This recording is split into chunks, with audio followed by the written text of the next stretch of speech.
Hey, what's going on out there, everybody? It's been a while since I've done a video.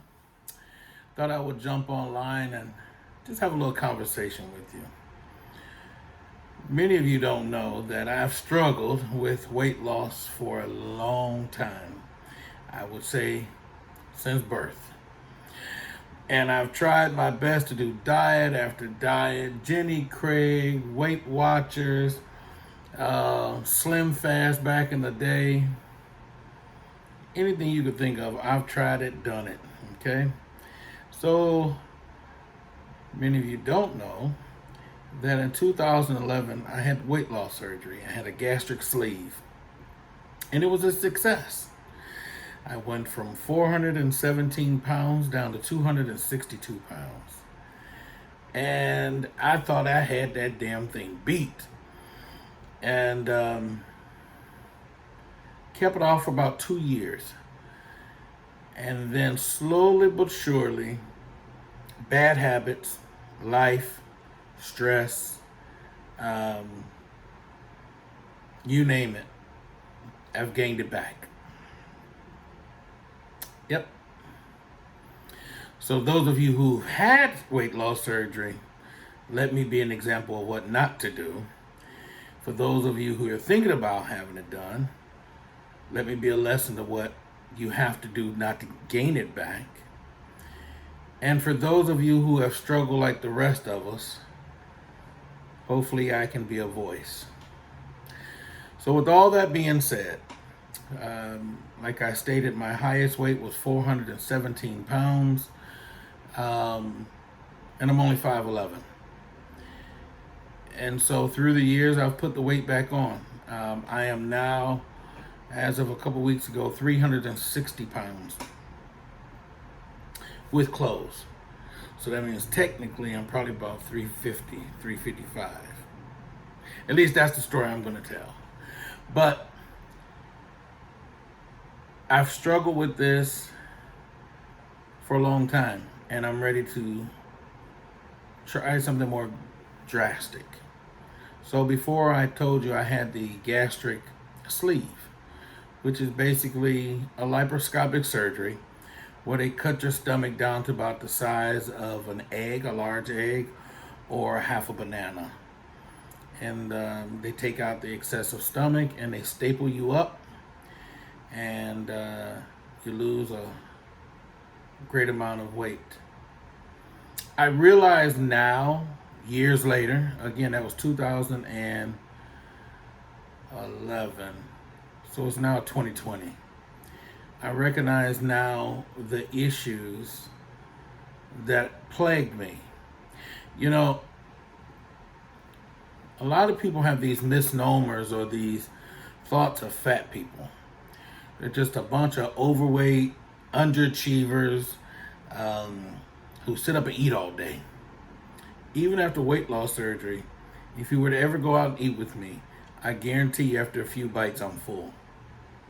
Even with the weight gain. So you say, well, how the hell did you gain the weight back? Well, it was what I was eating and the calorie intake. And so it can easily be done. Even with this neck surgery, it can be done. But what a lot of people don't understand is that being fat is an outward manifestation of an internal war. Many of us who are fat have addictive personalities. It's also genetic. It's also some laziness, lack of willpower, and a whole host of emotional issues. Many people who are overweight suffer from the same issues that people who are alcoholics, drug addicts, and entertainment seekers. A lot of people seek attention like crazy, and you see it all over Facebook and all over the internet, and with so-called quote-unquote reality TV. And so we all looking for that next high. And in my case, my next high was food. My addictions have always been food and women. and they'll both kill you, to say it at least. Um, I've always had a thing for women, and I've always had a thing for food. And it's not always the healthiest. I've found myself in a lot of toxic relationships, and I find myself eating the most unhealthiest of foods. And the end result is loneliness, depression, singleness, um, all kinds of crazy stuff. And so when you have these issues, you use food. Food is your medication. Just like crack is to a crackhead, wine is to a wino, uh, alcohol to an alcoholic.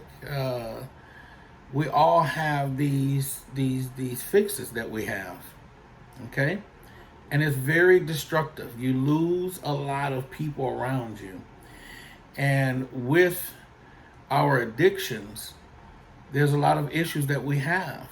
And so we choose our drug of choice to help us get through those issues.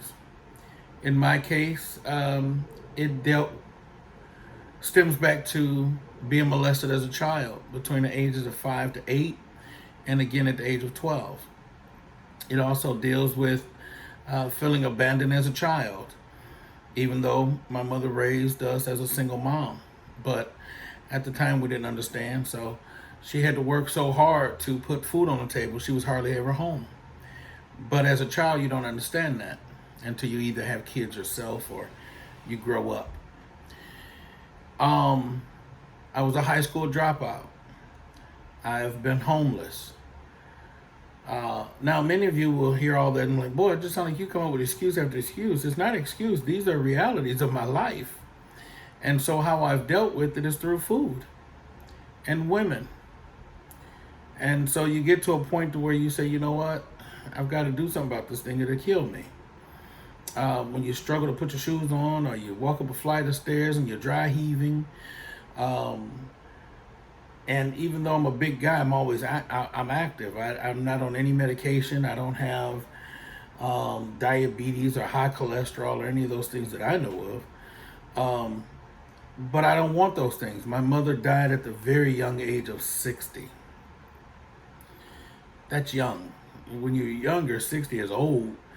But at 44, 60 is not old. Especially when folk are now living to be 80, 90, and 100 years old. 60 is a very tender age. And I want to see 60, 70, and 80. I want to see grandbabies and great-grands and so on and so forth. So,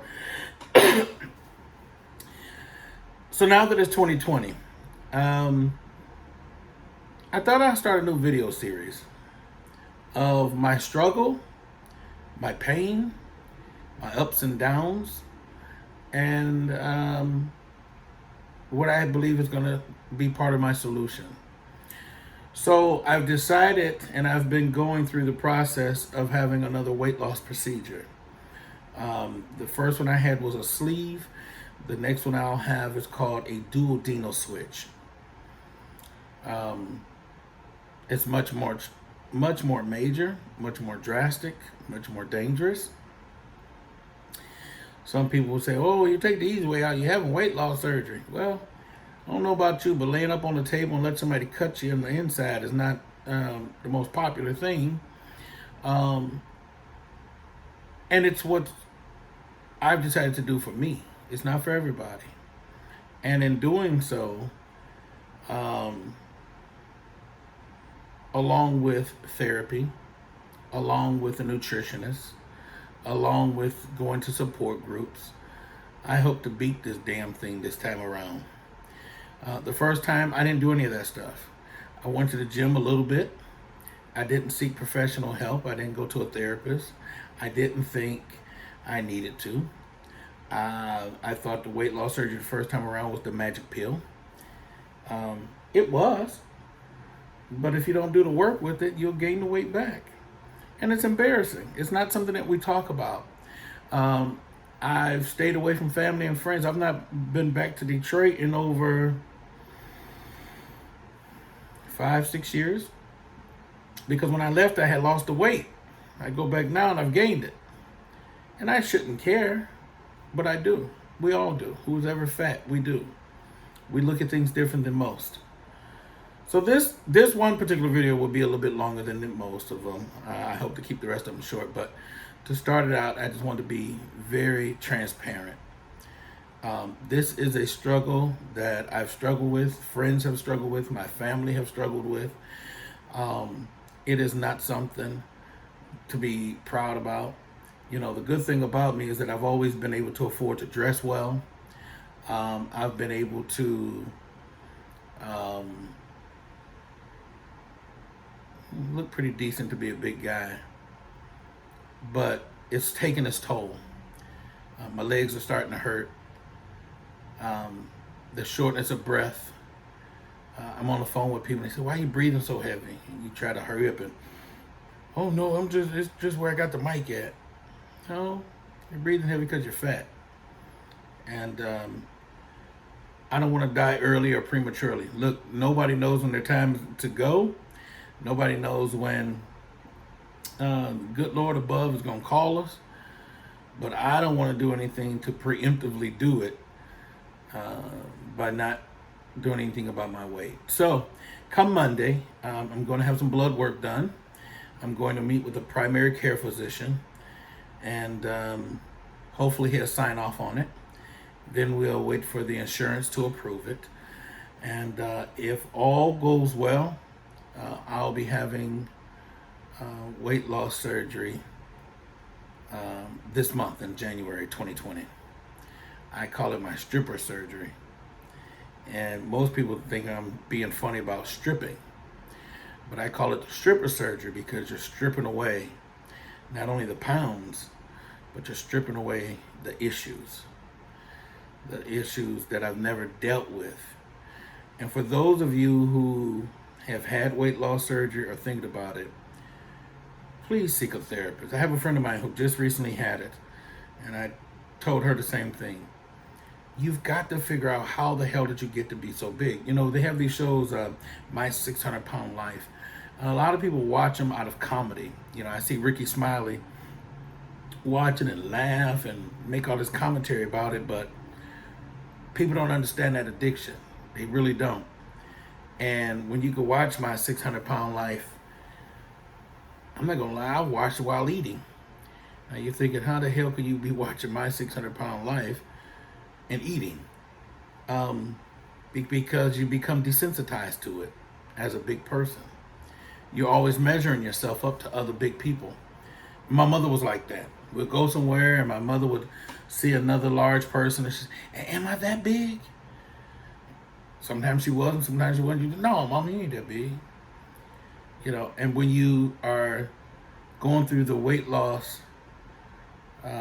procedure of going to the clinic to start the process, if you ever went to a bariatric clinic, the furniture is reinforced.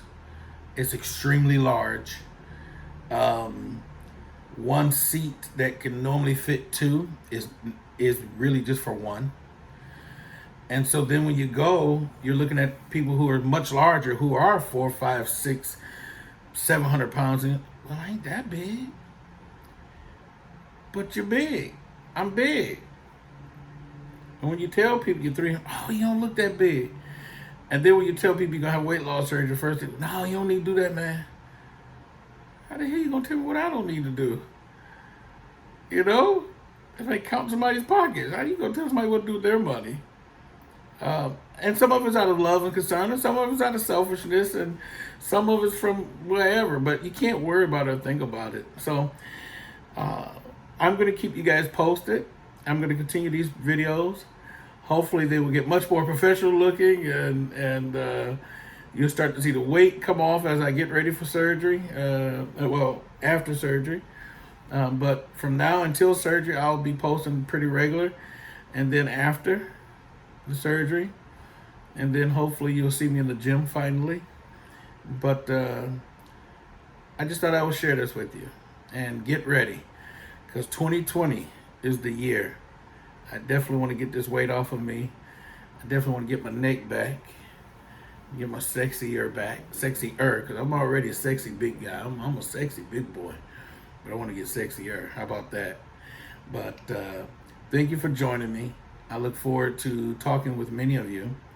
And share the video, like the page, share the video, and let many, many others know that who are starting this journey off here in January of 2020, that we're all in it together. And I hope I can be an example to many, many more as this page takes off, and that you share these videos and people get a chance to see who the hell is Domingo Dillon. But until next time, guys, welcome to 2020. Get ready, because we about to get this weight off and have this stripper surgery. Until next time.